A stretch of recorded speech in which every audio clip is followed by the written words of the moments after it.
Hello, good evening and welcome. This is BizFirst Review 360, your weekly roundup of the top business news and developments impacting the economy. I'm Nadim Majid. Our top story this week, of course, is the cabinet reshuffle.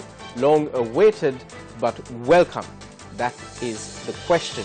To talk about the cabinet reshuffle and the possible impact it could have on the economy, we're joined by Mr. Ravi Ratnasabapathy, an economist with the Advocata Institute, a liberal policy think tank.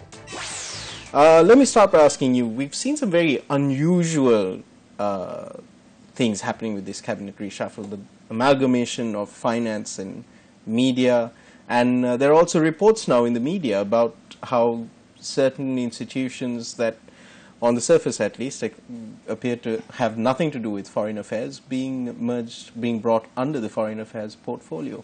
What's your take on this? Right. Cabinet reshuffles are not exactly unusual things in democratic government. If you look at South Africa, Mr. Jacob Zuma has shuffled his pack about 11 times already. So, of course, there's probably rather too many times to shuffle. So, a shuffle is not exactly something that is unusual or unexpected. Now, what is the purpose? The results of the shuffle. Yes, what is the purpose of a shuffle? You might say midterm within a government, there is a need to reset, to refresh. Perhaps they were losing their way. They need to rediscover the spirit of reform within which they were elected. So, in that context, we could say that there is an opportunity here to kickstart the reform process which has been stalled and maybe restore confidence and get the government working again. On the specifics of the portfolios themselves, our view is that the government was elected to start with the business of reducing this jumbo cabinet. When Mr. D.S. Senanayake started in 1947, there was a cabinet of 7. Mr. J.R. Jayawardena in 1977 had a cabinet of 12 and 12 deputies. These are the models that we should be looking at, not 50, not 100, not 120. So I'm not quite sure how many we have now. I think they promised 47. At the start that there would be 30, and then they had the state minister. So what we'd like to see is maybe a small cabinet of maybe 30, and then the portfolios allocated amongst them as per their skills and abilities. It is a bit unusual to see these sections. Sort of illogical. Yes, it is rather unusual, but I don't know whether that has been confirmed yet. But yes, it is something to be that sticks out a little. Do you think that this reshuffle, will it have any impact? You said that the hope is that it will sort of kickstart the reform process once again. But do you envision that happening in the near future? I think let's look at it positively. I think it can. To begin with, now some people have said, what qualifications does Mr. Samaravira have to hold the finance portfolio? If we look back under both Mrs. Bandaranaike as well as President Rajapaksa, the portfolio was held by the President himself. There was a deputy. So there is no particular need for any special finance skills as such or economic skills. It might be an advantage to have someone like that. But it is not, you would say, a necessary prerequisite. What is most important of all is to have a very calm, a very sensible man who will think logically and act carefully. And listen to his officials and try to formulate policy which his officials will do for him, but think sensibly. A lot of common sense.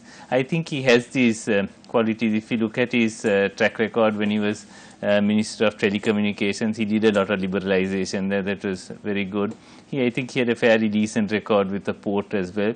So I think he has the qualities of being a good minister. Do you think the new finance minister will be efficient and also equitable when it comes to curbing government spending?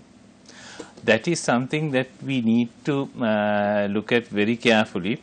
If you look at the current situation, the government macro position doesn't look too bad. They've put in the tax increases, the revenue is up, they've managed to keep salaries under control, no increases for the last 2 years, that's more or less under control. Subsidies are running at more or less the same level.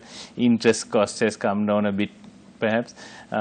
If you look overall, the picture is not too bad, but what they should do is start cutting down on expenditure more aggressively. What they've done is just restrained the current level of expenditure. But herein lies the issue. Last week, I think on the 16th of May, the International Crisis Group says that while there are reforms that need to be carried out, the benefits of these reforms will only be delivered over time. Yes, so therefore the government needs to be careful that the social inequalities that could arise in the short term do not result in the government being kicked out. Yes. The thing is, the government only has a couple of years left. Quite so do they have the political capital to embark on these aggressive spending cuts that you're talking about? Now, if you look at the current status of the government fiscal position, the revenues have increased and it has come at a cost. Consumers are paying in VAT and in a host of other taxes, in alcohol taxes, in tobacco taxes, all of these have risen sharply. You can see it's affecting consumer spending. People are cutting back. Now they are feeling the pain. The anger is that when they see the government living lavishly. Now, if you look at the advertisements for second-hand cars, there's hardly a car that is advertised that is not from a dealer. The only retail customers who are advertising are those who really need to, who are desperate to sell their cars because they have no other option. Nobody sells their cars because you can't afford to buy another. Now, when you see ministers buying very expensive luxury vehicles, when the common man can't afford to change his 5 and 6-year-old basic Toyota Corolla, there's anger, right? So what the government needs to do now is to start an austerity drive starting from the ministers themselves. Now, the Singapore government had a couple of very good programs called the Cut Waste Panel and the Economy Drive. Now, this was where the public brought in suggestions for cost savings. The government implemented things. The results were on a website. You can see what's happening. So the ministers themselves need to start by setting an example. The actual impact may be not very big in the overall scale. People are more likely to follow people who are doing what needs to be done. So, and that's where Mangala was good with media. He needs to take that initiative, kick off things like this, get them to stop the lavish But do you think that one minister in charge of the media portfolio will be capable of stopping his ministerial colleague? What has to happen is the Treasury Secretary needs to keep saying no. He has to be the abominable no man, because all the spending comes through the Treasury. So if they are given the freedom to act and cut, they will quite happily do so. It's a political pressure that's applied that gets them to override the restrictions. I'll go back to this report by the Crisis Group, because there are some very interesting comments regarding, well, in relation to what you just said, is that bureaucrats, even law enforcement, are not enthusiastic about taking these actions. If you tell him, okay, these are the, this is what you need to stick to, and the circulars go out to all the ministries saying no extra supplementary estimates, no extra spending, you need to cut this much down, it works. There's a structure that is there, and if you simply keep cutting the funds off, it stops. It's just that the ministers keep going and asking for more, and then getting it pushed through. So, Ravi, are you really confident that you were talking about an austerity drive, that aggressive spending cuts could work if there is an austerity drive that starts from the top? at the level of the cabinet ministers themselves. Are you confident that this could happen? It needs to happen soon. So are you confident that it could happen maybe by the end of this year? You can say certain things. Now, if the message is managed better, then the public are more likely to accept it. And the second is there's so much fat. You don't really need to cut a lot of muscle and bone. There's a lot of waste. There's a lot of unnecessary stuff that if you look around, you will be able to fine tune and cut. It need not really impact a lot on the consumer. Now, if you look, there was a few months back, there was, I think, everybody talks of the bond scam, but there's a 15 billion rupee hole in Laksatosa. They brought there's $100 million worth of rice that had been imported and then left to rot. Now, this is a huge loss. Now, does the government need to run supermarkets? Is there a problem with Cargills running supermarkets? Is there a problem with Keels? Is there a shortage of retail shops in the country? Why does the government need to sit and run supermarkets or retail shops? Right? The government should be sitting and focusing on its core activities. There's a rubbish dump that's collapsed. Right? There's problems with water supply.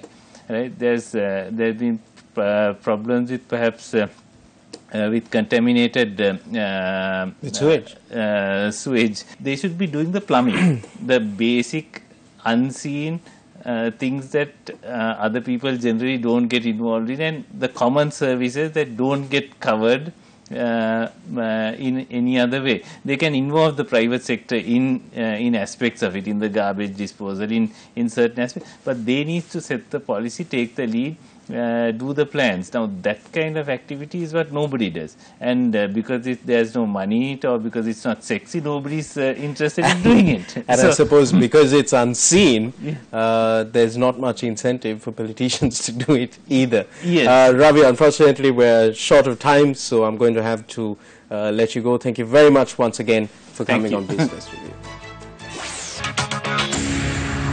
Welcome back to the program. How far along is the public sector in Sri Lanka in embracing the digital revolution? Verite Research published a policy research brief this week on accepting e-documents with e-signatures. I sat down with the research manager at Verite, Buddhika Pereira, for a chat. Buddhika, thank you very much for coming on the show. He's a research manager with Verite Research and was responsible for this policy research brief. Buddhika, let me start by asking you, what exactly is an e-signature? That's a cool question, Nadeem. So the important place to start is there's a lot of misconception around what constitutes an e-signature. At the basic notion, as you would sign a manual document with your signature to authorize that you made it, the same can be done for electronic documents in the electronic space with an electronic signature. There are different types, and the simplest form would be even if you type your name at the end of an email, that still constitutes as an electronic signature by default. But as you move down the chain, you have complex systems such as digital signatures, which the two terms are usually often interchanged also. While digital signatures are part of electronic signatures, they are way more complex.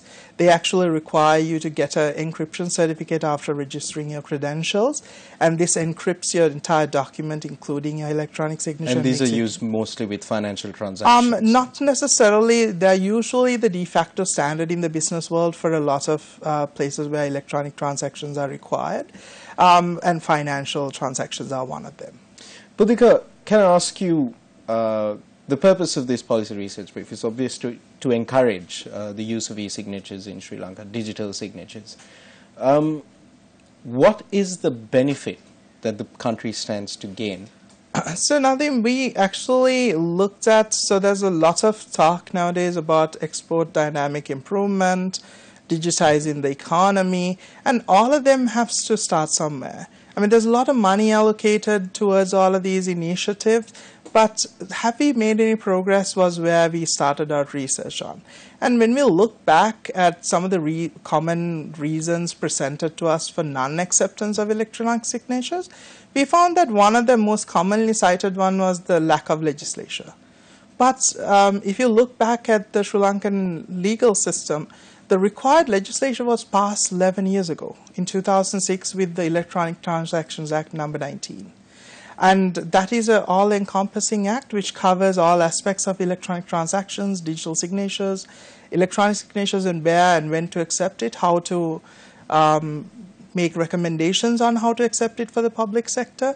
And we always talk nowadays about doing business index of the World Bank and how we are falling behind. This is a very simple way to move ahead. So give me a couple of examples. What are the areas, for example, in accessing public services for ordinary citizens as well? Where can you use an e-signature? Actually, like if you think about the export process, for example, since exports are very important to Sri Lanka, whenever you submit a customs declaration, there's accompanying documents and the declaration itself has to be signed. So if you're not accepting electronic signatures as it is right now, that means the principal originator of the document will actually have to travel to wherever or use a clearing agent or spend some form of money to ensure that that document gets manually signed to authorize the transaction. So this can be anything that happens in the electronic space. For right now, most people think that they are not really using electronic transactions, but anytime you withdraw money out of an ATM, that is an electronic transaction, and in that case, your PIN number that you type that's uniquely assigned to you will become your electronic signature. Your digital signature. Is to show that you did that transaction. Buddhika, judging by what you're telling me, it seems that since the legislation has also already been passed, it seems that the stalling here is not political but bureaucratic. It's actually very interesting is that when we looked at the most common excuses presented, so why we can't, the biggest thing was that there was largely unawareness also regarding the legislature, what it encompasses. But the second most common element was bureaucratic lethargy. So if the moment that this transaction becomes electronic in the public sector, there's all sorts of powers that's been taken away. So let me elaborate with an example. So like if I'm going to a certain file clerk of a department to get a file processed, the clerk now determines how and the way it should be, how soon it gets processed, like what priority does it get, and that gives him or her a lot of power over the person that's coming to get that work done. Where the file goes up on the pile, does it say get placed on first or the last or the middle? It all depends on that interaction that you have face to face. But in the electronic space, there's traceability, accountability, and that power sort of goes away. So then we found that this fear of this is the biggest sort of factor that's holding back acceptance at government level. It sounds like, for example, if the public sector were to start accepting e-signatures or digital signatures in, let's say, most elements of dealing with the citizenry, it would also eliminate a lot of the space there is for corruption. That is completely true, Nadim. And well, now it's possible for you to get your revenue license for your vehicles electronically. And that has eliminated so many queues at the DS levels where people had to go and wait in line earlier. So all of this actually translates to like just overnight. People already have the capacity. The technology is there. The legislative framework is also there. So the only thing that requires at the point is just motivation to accept it and then move forward with it. So the question is, why aren't they? So detractors could also claim that it's easier to forge or falsify an electronic signature or a digital signature as opposed to a hand sign or a handwritten signature. Right. Is it? So if you go to the basic level, as I explained before, like if you're talking about the name at the end of an email, yes, that is pretty easy to falsify. But you'd also have to hack the person's email. Right, you have to, and then there's a certain set of things you follow. Let's say that even that is easy. But even then, detecting hacks and all that, there are definitely tools that you can use for it. when you get to the more complex electronic signatures like digital signatures, falsifying them is very hard, and they are industry standard.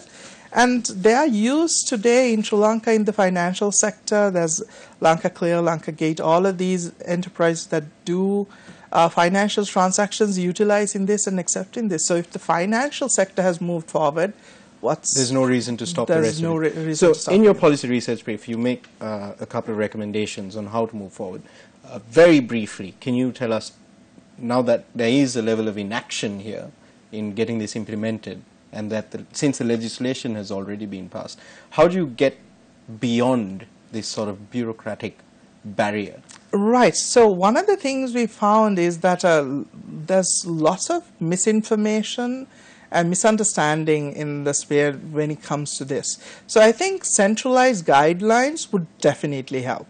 So if it's the Ministry of Digital Infrastructure that's going to issue centralized guidelines on saying this is how you adopt this is the process, and setting a timeline. So the setting the timeline part is very important. If there's no adoption timeline to say you need to be, and it doesn't have to be all digital. There has to be manual processing because realistically not everybody is going to switch to digital anyways. So dual processing has to exist, but e-signatures and digital documents needs to be accepted, and there needs to be a set of guidelines and a timeline allocated for it. So that is the easiest way around. And so far, like there's a comparison in our report on how we're falling behind. Sri Lanka takes on average, I think, 76 hours to process export documentation. There are, I mean, relatively every other country in the index, like including India, Pakistan and all that, they're still ahead of us. Like when India is ahead of you, which is highly bureaucratic, you should start asking worrying. yourself some serious questions and start looking at it. Buddhika, thank you very much for coming on BizFirst Review 360 and for talking about this very important issue. So will the Ministry of Telecommunications and Digital Infrastructure take the lead on imposing or implementing e-signatures and accepting e-documents with e-signatures? Welcome back to BizFirst Review 360. The Ceylon Chamber of Commerce is to hold a Sri Lanka investment and business conclave from the 30th of May to the 1st of June. That's next week. What exactly are the objectives of this conclave? What will be the outcomes? What is the Chamber hoping to achieve? To talk about this and more, I sat down with Anushka Vijay-Singha, the Chief Economist at the Ceylon Chamber of Commerce, and of course a regular guest here on BizFirst Review 360. The Investment and Business Conclave, what exactly are you hoping will be the outcomes, or what will be happening during the conclave, and what are you hoping will be the outcomes of it? So the Ceylon Chamber of Commerce last year thought the private sector should take some leadership in attracting investors to the country, without only relying on the government to do it. And we thought, as a chamber, we're well placed to kind of find them good matches and provide them that gateway. So we had the first edition last year, and this is the second time we're having it. And it's really all about, it's less of a conference seminar type. So it's a very short part of the event is actually that, and the rest is all about B2B matchmaking. So investors from overseas who registered, they register through the site, they express what sectors they're interested in, what kind of partners they're interested in, and the Sri Lankan businesses can then go and see who's coming, and they can actually organize meetings in advance so that they maximize the time when they're here in the country, and hopefully go away with some initial good business linkages forged. Yeah. So this is happening next week. What's the response been like from overseas investors? The response has been good. I think so far we have just over 100 participants from overseas, from about 20 plus countries. It was the same amount last year as well. So we're confident that there'll be more in the next few days. So the response has been good, and from a wide range of countries. And what's interesting is that because of the shift in even among the foreign diplomatic missions towards economic diplomacy, we got a lot of support from our Sri Lankan missions overseas in drumming up support and getting the word out in those countries and getting business delegations to come this time. So we've got a lot of support. Talking about taxes, the investment and business conclave is happening under a cloud of uncertainty surrounding taxes almost. You've got a new tax bill that is being introduced that has been almost maligned and championed in almost equal measure. Let's say almost. How do you sort of instill confidence in the investors that are going to be coming for the conclave under this cloud of uncertainty? Hopefully the invitees we have from the government will do just that at the inauguration and in the sessions. I hope they will give that message that the government is going to continue on this reform path. Here are some of the things that they're going to do and so on.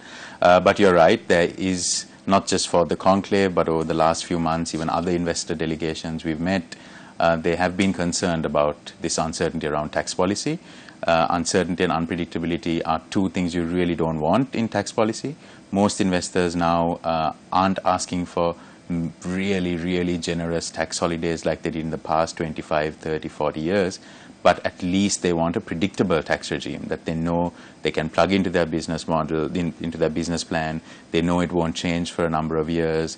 So I think you're right, there is this uncertainty. Hopefully the investors who are coming, just like the ones who came last year and the ones that keep coming in between, will look at it from a medium to long-term play and realize, okay, there is some uncertainty right now. That is the nature of the political scenario in Sri Lanka, but the fundamental opportunities that are there in Sri Lanka, geographic location, trainable workforce, all of these things are good enough reasons for us to invest. I hope that's what they take away from attending this and brush off some of the short-term uncertainty. Not to say that that's not important to resolve, and I hope it does get resolved soon, but I'm confident that the investors will see opportunities that deserve a medium to long-term look. Anusha, thank you very much for coming on BizFirst Review 360. I wish you all the best for the Investment and Business Conclave. Thanks for having me. Thank you.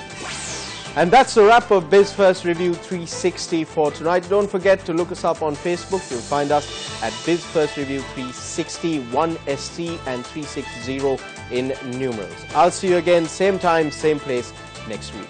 Good night and good luck.